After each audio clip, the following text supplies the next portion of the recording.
ఈ రాష్ట్రంలో చంద్రబాబు నాయుడు గారి నాయకత్వంలో కూటమి ప్రభుత్వం ఏర్పడిన తర్వాత అనేకమైన ప్రజా వ్యతిరేక విధానం తీసుకునేదే కాకుండా ముఖ్యంగా ఆ రోజు జగన్మోహన్ రెడ్డి గారు ముఖ్యమంత్రిగా ఉన్నప్పుడు 17 మెడికల్ కాలేజీలు ప్రభుత్వ ఆధ్వర్యంలోనే ప్రారంభించి కాలేజీ విద్యార్థులు ఉచితంగా కూడా ప్రభుత్వ ఆధ్వర్యంలో వైద్య విద్యను చేరువ చేసేదే కాకుండా వైద్య సేవలను కూడా ప్రజలకు చేరువ కూడా చేయడం జరిగింది. కానీ కూటమి ప్రభుత్వము వారు ఏదైతే ఎన్నికల ప్రణాళికకు విరుద్ధంగా అన్ని ప్రభుత్వ మెడికల్ కాలేజీలను కూడా ప్రైవేటీకరణ చేస్తామని చెప్పేసి ఓ జీవో తీసుకొని వచ్చేసి 10 మెడికల్ కాలేజీలు ప్రైవేటు పరం చేస్తుంటే ప్రజాభిప్రాయం ఈ కూటమి ప్రభుత్వానికి తెలియజెప్పాలని చెప్పేసి 1 కోటి సంతకాల సేకరణ అనేది కూడా వైఎస్ఆర్ కాంగ్రెస్ పార్టీ ఆధ్వర్యంలో ఒక నిర్ణయం కూడా తీసుకోవడం జరిగింది. ఈ 60 రోజుల్లో అంటే అక్టోబర్ 10వ తేదీ నుంచి ఇది ప్రారంభమైతే ఒక్కొక్క నియోజకవర్గానికి 60,000 మంది కూడా సంతకాలు సేకరించాలని చెప్పి ఒక అసెంబ్లీ నియోజకవర్గం 24,339 మంది ఈ రోజు ఈ సంతకాలన్నీ కూడా ఈ ఒక్క అసెంబ్లీ నియోజకవర్గంలో కూడా పెట్టడం జరిగింది. మేము కూడా ఊహించలేదు ఇంత పెద్ద ఎత్తున కూడా సంతకాల సేకరణ అనేది కూడా జరుగుతుంది ఈ అసెంబ్లీ నియోజకవర్గం. దీనిలో విద్యార్థులు అంటే వైఎస్ఆర్ కాంగ్రెస్ పార్టీ విద్యార్థి సంఘం కావచ్చు, అలాగే వైఎస్ఆర్ కాంగ్రెస్ పార్టీ యువజన సంఘము, అలాగే మేధావులు, ట్రేడ్ యూనియన్, అనేక రకాల కూడా ప్రతి ఒక్క అఫిలియేటెడ్ యూనియన్స్ అన్ని కూడా మహిళలు అందరూ మేము సైతం అని చెప్పేసి ముందుకు వచ్చి కూడా సంతకాల సేకరణ కూడా స్వచ్ఛందంగా కూడా సేకరించడం జరిగింది. అందుకోసమే ఈ రోజు కూడా నేను చెప్తా ఉన్నాను, ఈ ప్రభుత్వాన్ని హెచ్చరిస్తా ఉన్నాను. ఇప్పటికే మీ అందరు కూడా చూశారు, ఈ రోజు నవంబర్ 12వ తేదీ పెద్ద ఎత్తున ఈ రాష్ట్రంలో ఎలా కూడా ర్యాలీ జరిగిందో ప్రైవేటీకరణకు వ్యతిరేకంగా ఇప్పటికే గమనించారు చంద్రబాబు నాయుడు గారు. కానీ ఈ కూటమి నాయకులు అందరూ కూడా వెంటనే కూడా దాన్ని ఉపసంహరించుకొని ప్రభుత్వ ఆధ్వర్యంలోనే మెడికల్ కాలేజీలు తీసుకొని రావాలని చెప్పి, అలాగైనా తీసుకొని రాకపోతే మేము ఇవన్నీ ఏవైతే సేకరించినామో ఇవన్నీ కూడా జిల్లా ఆఫీసుకి ఈరోజు తీసుకొని పోతున్నాం.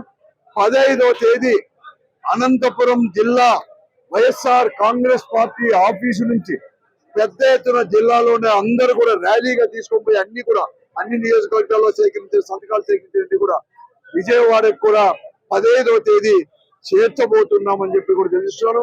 ఆ ర్యాలీలో కూడా ప్రతి ఒక్కరు కూడా పాల్గొని విజయవంతం చేయాలని చెప్పేసి ప్రతి వైఎస్ఆర్ కాంగ్రెస్ పార్టీ కార్యకర్తలను కూడా కోరుకుంటూ, ఆ తర్వాత 17వ తేదీ జగన్మోహన్ రెడ్డి గారి నాయకత్వంలో పెద్ద ఎత్తున రాష్ట్రం నుంచి ఏదైతే హెడ్ ఆఫీస్కి వచ్చాయో అన్ని తీసుకొని పోయి గవర్నర్ కు సమర్పిస్తాము. సంతకాలన్నీ కూడా 1 కోటి సంతకాలని మేము మొదట్లో అనుకున్నాం, కానీ 1 కోటి సంతకాలకు పైబడి కూడా ఈ రోజు సంతకాలు కూడా రావడం జరిగింది.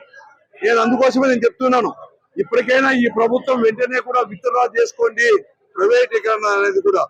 లేకుంటే ఈ రోజు ప్రజలు ఏదైతే 1 కోటి సంతకాల సేకరణలో కూడా భాగస్వాములే సంతకాలు పెట్టారో ఆ సంతకాలే మీ ప్రభుత్వానికి, కూటమి ప్రభుత్వానికి ఉరితాళ్ళు అవుతాయి భవిష్యత్తులో అని చెప్పేసి కూడా ఈ ప్రభుత్వాన్ని హెచ్చరిస్తున్నాను.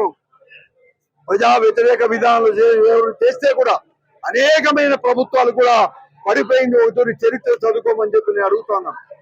బ్రిటిష్ సామ్రాజ్యం అనేది కూడా ఏలుతుంటే బ్రిటిషర్లు కూడా ప్రజల యొక్క అభిప్రాయానికి అనుగుణంగా ఆ రోజు ఈ దేశాన్ని కూడా స్వదేశం మనకే కూడా అప్పచెప్పి ఆ రోజు పోయిన విషయాన్ని కూడా మీరు గమనించాలి.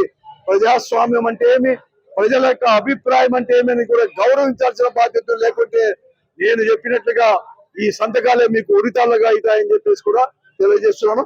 అందుకోసమే 10వ తేదీ జరగబోయే ర్యాలీలో ఈ జిల్లా ఆఫీసు నుంచి వైఎస్ఆర్ ఆఫీసు ప్రతి ఒక్కరు కూడా పాల్గొనాలని చెప్పేసి 17వ తేదీ జరగబోయే ర్యాలీలో అందరూ పాల్గొనాలని చెప్పేసి ప్రైవేట్ మెడికల్ కాలేజీల ప్రైవేటీకరణ చేయడం వ్యతిరేకంగా జగన్మోహన్ రెడ్డి గారు ఇచ్చిన 1 కోటి సంతకాల సేకరణ కార్యక్రమంలో టీడీపీ వాళ్ళు ఎన్ని ఆంక్షలు విధించినా జనాల వద్ద కార్యకర్తలు పోతూ ఉంటే వాళ్ళని బెదిరించినా కూడా ఇంత పెద్ద ఎత్తున మీరు చేపట్టే ఈ ప్రైవేటీకరణ వ్యతిరేకంగా ప్రజలందరూ కూడా ముఖ్యంగా అనంతపురం జిల్లాలో ఈరోజు అనంతపురంలో మా టార్గెట్ 60,000 అయితే 84,339 మంది ఈ కార్యక్రమంలో పాల్గొని ప్రత్యక్షంగా గవర్నర్ గారికి వినతిపత్రం అందిస్తూ ప్రైవేటీకరణ వద్దని చెప్పి చేపట్టడం జరిగింది. అంటే మీరు చేపట్టే ప్రజా వ్యతిరేక కార్యక్రమం ప్రతి ఒక్కదానికి కూడా వైఎస్ఆర్సీపీ చేపట్టే కార్యక్రమంలో ప్రజల భాగస్వామ్యం, ప్రజల మద్దతును తెలుసుకోవాల్సిందిగా విజ్ఞప్తి చేస్తూ ఇప్పటికైనా సరే ప్రైవేటీకరణను మెడికల్ కాలేజ్ చేసే పరిస్థితి లేకుండా మీరు ఇమ్మీడియట్ గా ప్రభుత్వం అర్థం జరుగుతుందని చెప్పి చెప్పాలని చెప్పి మేమందరం కూడా విజ్ఞప్తి చేస్తున్నాం.